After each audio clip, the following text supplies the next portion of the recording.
For as long as I can remember, I've had a love of movies. My childhood memories are full of watching movies like Indiana Jones or Star Wars and movies like that. E.T., Back to the Future, all those major movies from the 80s and 90s that helped build my childhood.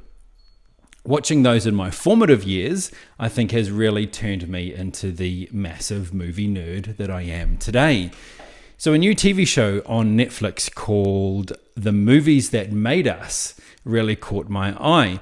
It's a TV series that looks at 4 big blockbusters from the 80s and early 90s and how it was that they all came to be put together. The 4 movies that they examine are Dirty Dancing, Home Alone, Ghostbusters, and Die Hard, all beloved movies for many people of my age.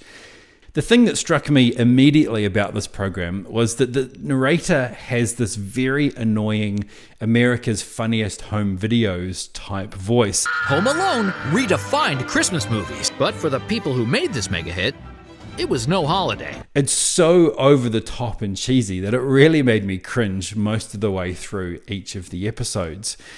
They also made this really creative decision, this really odd creative decision to switch between standard one-on-one interviews with various peoples involved in the production of these movies, and switching between that and these really sort of basic Microsoft clip art level animations to show movies and timelines. And the way it all meshed together, it kind of had a bit of an odd feeling about it. I get what they were going for. They're going for that happy-go-lucky vibe, and I'm not entirely sure that they completely pulled it off. But if you can put those things aside, there's some really interesting content here.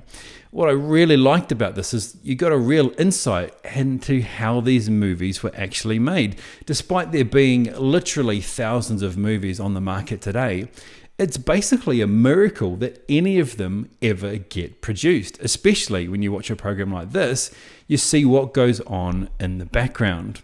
Another thing that I enjoyed from the show was that it was interesting to see how many iconic quotes and moments weren't even in the original scripts, but they just happened by chance on set. I thought that was pretty cool.